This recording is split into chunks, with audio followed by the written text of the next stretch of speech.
Hi, good morning. How are you all doing? This is part three of Wicked Pastors. I'm still continuing to talk about Henry L. Porter from Sarasota, Florida. Bishop Henry Porter from Sarasota, Florida. Now, I'm not trying to bash him. I'm in shock personally, and I told myself if I don't stop listening to these videos about Henry Porter and all this mess, I'm myself going to have a heart attack.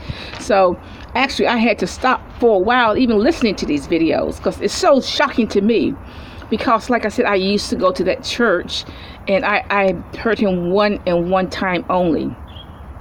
And actually I'm kind of beside myself too, because it's very shocking. Another thing about that church that I was going to in Panama City is that they would talk about, or at least this one person I talked to would criticize the Catholic Church and their doctrine and what they preach and so on and so forth. That bothered me somewhat. But yet I noticed that even then I noticed that Bishop Porter adopted a lot of the ceremonies from the Catholic Church. For example, High Holy, and even to this day, if you look at the videos, he wears very similar garb that the Catholic Church wears. All those robes and so on and so forth, all that traditional garb that the Catholic Church wears. So that was another thing I didn't understand about them. Why would they criticize the Catholic Church, and yet they do a lot of things similar to the Catholic Church. So the allegation is that this has lasted for 20 to 40 years. What does that mean? That means that every sermon he ever preached is invalid. That's what that means. Every sermon that he ever preached is invalid. Okay? How can he preach the way to salvation if he is not in sin? He's in iniquity. He's in wickedness. So how in the world can he preach salvation to anybody? That means every sermon he ever preached is invalid. It's not valid. So this is what I'm understanding. He preached a sermon on Sunday, and by Sunday afternoon he had raped another teenage boy. In one case a girl. But he raped another teenage boy.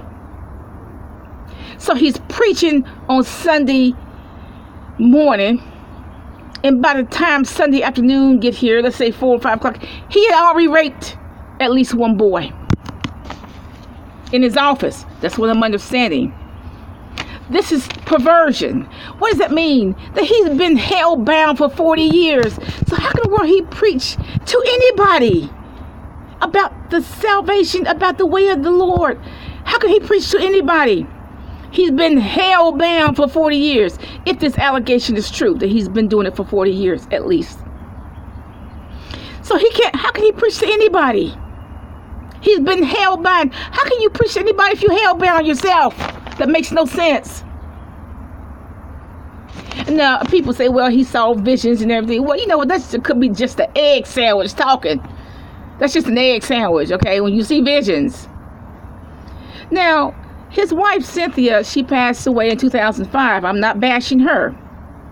But I don't understand her. Why she put up with this for the duration of their marriage. I don't know how long they were married, but she had to have known, because you cannot hide things like that in the marriage. Because in marriage, you are yoked. You cannot hide something like that. She knew for the duration of their marriage. Okay? So she knew her husband was in all kinds of iniquity. So why did she go along with it? She went along with it.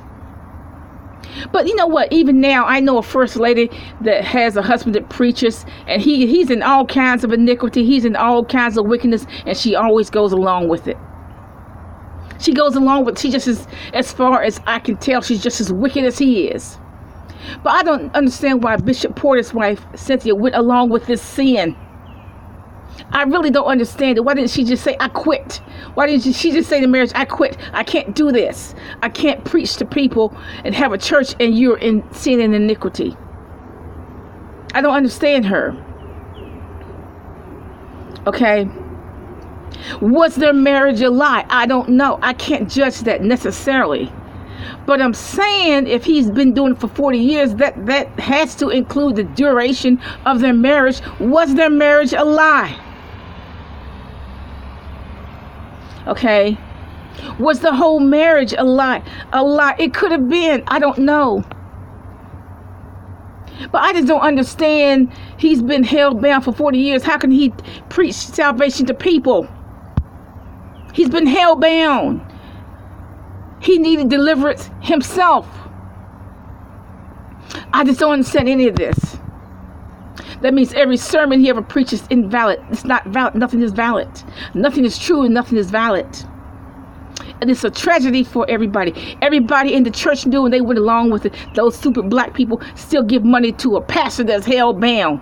And in the depths of iniquity and wickedness, they still give money to a pastor like that. Have a nice day.